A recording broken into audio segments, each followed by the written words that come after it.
Come on, brain. Hang in there.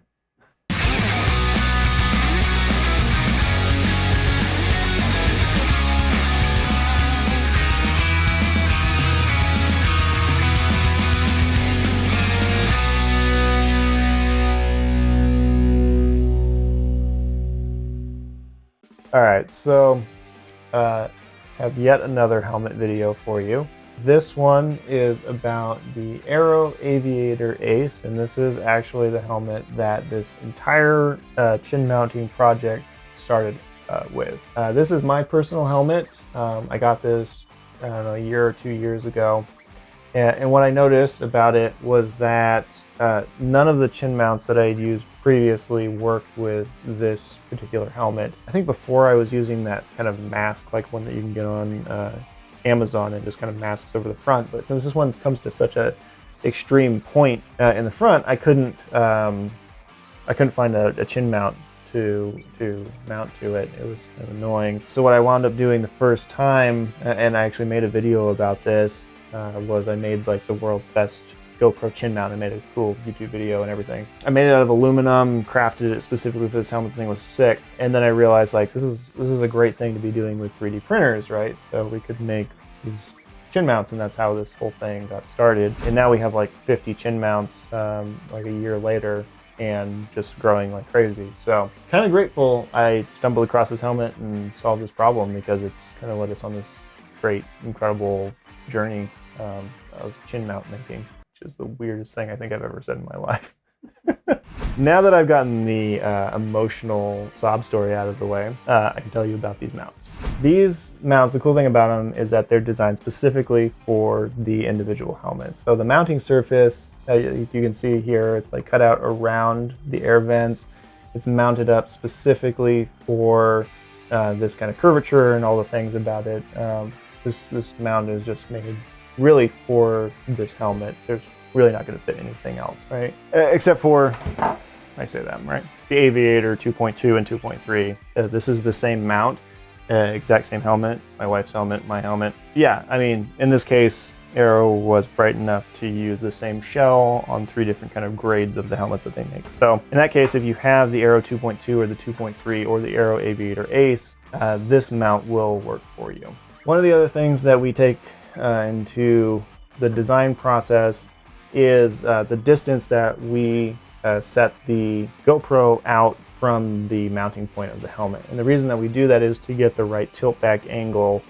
Here you can see what you want to be able to do is tilt the camera back so that you can get a parallel view of the horizon while you're riding, which is parallel with the top of the viewport. So while you're standing, you want to be able to tilt that camera back so that you're not just like looking at your handlebars in the ground. So here you can see that tilt back angle, and it's really just parallel with the top of the eye port. And that's really what allows you to get the best view on the terrain that you're riding on. On that note though, with the tilt back angle, what we've incorporated here on the outermost edge is these tick marks here, and those allow you to have a consistent point of reference that you can see where you can tilt it back to, and then you can just set it at that and forget about it. Usually what I wind up doing is just setting it to be parallel with the top of the eye port, or in my case, it just tips back all the way till it taps the helmet, and that's the same thing. It's useful in some cases with ADV helmets where you're sitting down a lot. You might want to tip the camera forward, and that way it gives you that visual reference of where to tip it to, so that way you can still get the best point of view on the horizon. One of the other things that we did is we reverse the screw direction. You can see that here most GoPro mounts, standard GoPro mounts, go in from left to right, and then ours goes in from right to left. And the reason is because with the newer GoPro Hero 8, 9, 10, they all have this battery side door. And if you're going to have the screw going in from this side, what's going to happen is you're going to have a hard time opening this door here. It just kind of gets in the way. So we've reversed that to make it easier to change batteries on the fly without having to remove the screw. And it just makes that easier. So we've gotten a lot of people asking about how these mounts are mounted to the helmet.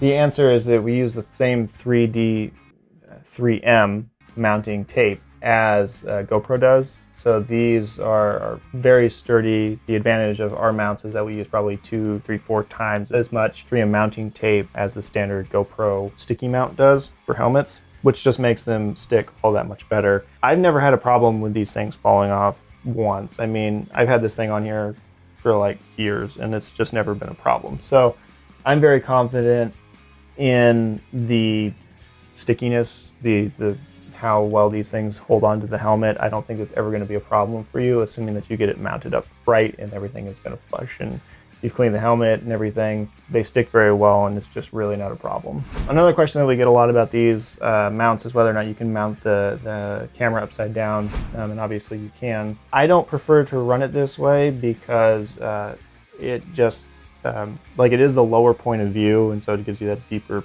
perspective on the terrain that you're riding over. But what I found is that it can potentially hit you in the chest, and that can tip the camera up and just knock your field of view off. So I wouldn't recommend doing that way. I prefer to mount it upright, but if you have a preference or maybe some specific use case for trying to get that lower point of view, you can mount it that way. It just doesn't really matter all that much. So real quick, I want to talk about 3D printing. These mounts obviously are 3D printed. And that is an abundance of really cool benefits. One of them being that we can change the design of these mounts almost immediately. If we see a design improvement that could be made, we can just go into the design file, change it, and then just run a print of them, and we're off and running. It allows us to make those design changes on the fly, and if we get feedback from a customer that says, hey, you should have considered this or that, which is a really nice function and allows us to be flexible. So if you do wind up buying one of our mounts and you find that there's something that you would improve on it, let us know and we can make those design changes and send you a new one. You can actually see here the difference between these two helmets. So one of the design changes that we made was we thickened up the mount neck here and these forks. You can see the original version. We made it thinner on this outermost edge, which, admittedly made it a little less sturdy. So what we've done is we've just gone through all of our designs for all of our mounts. And since this is an older mount that has just been on here for a really long time, you can see it like this outermost fork is still really thin, and that just kind of makes it a point of failure. So what we've done is we've gotten corrected for that. All right, so lastly, the other things I want to talk about is just the specific benefits of chin mounting. Most of us have seen the point of view from on top of the helmet looking down, and that just really looks like you're looking down on the terrain, right? It makes everything look a lot flatter, and we've all had that experience where you look at the GoPro footage after and you're like, it was way bigger than that. The log was huge, the rock was massive, whatever, right? And that's just that 8 to 12 inches of difference really makes a huge impact on the depth of field that you get from the camera, right? So when it's mounted to the chin, you feel like you're much more in the footage. You're not looking down on it. It just looks a lot more real, a lot more lifelike when you actually go back and watch the GoPro footage. Also, opposed to mounting it to the side of the helmet, what you'll get is that centered point of view, right? Rather than if you get it mounted to the side of the helmet, it just feels like it's off center, which just to me has always felt a little bit weird. Another cool benefit of chin mounting is that when it's mounted right in front of your mouth, you get a lot better audio reception, especially when you're mounting it with like a media mod. You can set the preference for the mic to pick up more towards the rear, which when it's sitting right in front of your mouth, if you're doing moto vlogging or something like that, when you're talking, it's going to get a lot better reception of your voice than it is if opposed to mounting it to the top of your helmet. So that's one of the really cool benefits. Lastly is the protection element. Now, in my experience, if you go over the bars or something and you're going face first into the dirt, you're more likely to turn your head. So in that respect, the chin mounting position is a little bit more protected for the camera. And also, if you have it mounted up on top of your helmet or to the side of your helmet and you're riding through a thicket where there's a lot of brush or trees or whatever, branches, there's the propensity for the GoPro to get knocked.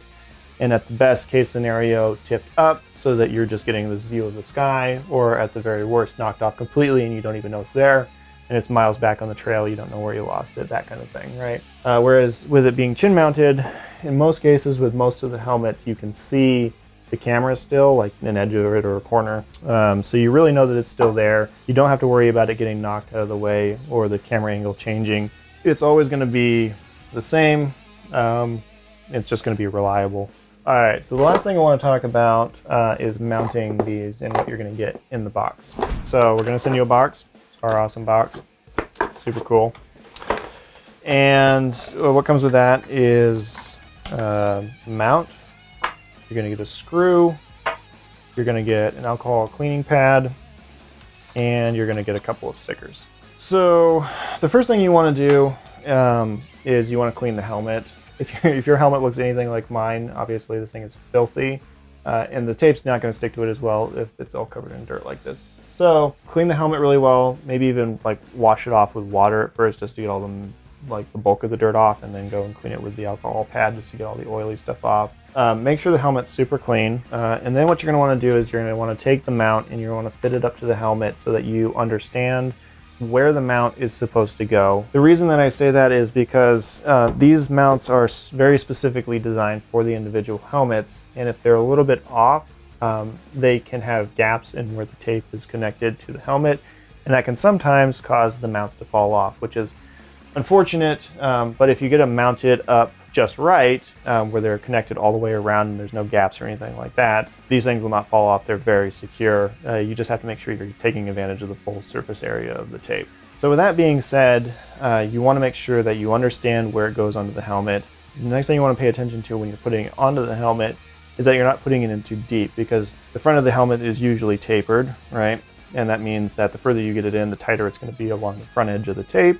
And if you get it in too far, it's going to fit really tight here, and then it's just not going to be so tight towards the back. It may even have a gap there, and it won't be stuck all the way around. So once you understand where the helmet or where the mount is supposed to go, you're going to pull back on the mounting wings, place it into the right depth, let it go, and then press down on the wings all the way around. One of the things that I like to do is hold the mount between, or the helmet between my legs and do it like this. It's just, I've seen people try to do it this way and it just kind of turns out weird. I mean, it just seems like it's more awkward, so I don't know. It's just tricks that I've learned from having mounted like 1,000 of these things over all the different helmets that I've worked on over the year. That's pretty much all there is to know about mounting these things.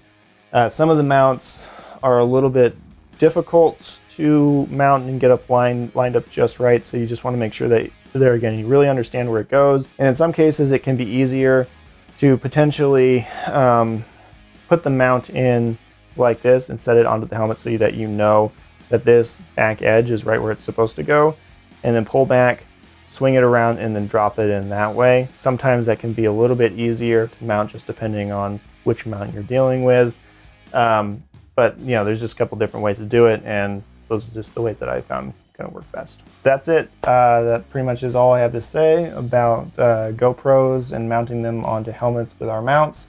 If you want to get one of these, check them out there in the link in the description below. That'll take you to our store.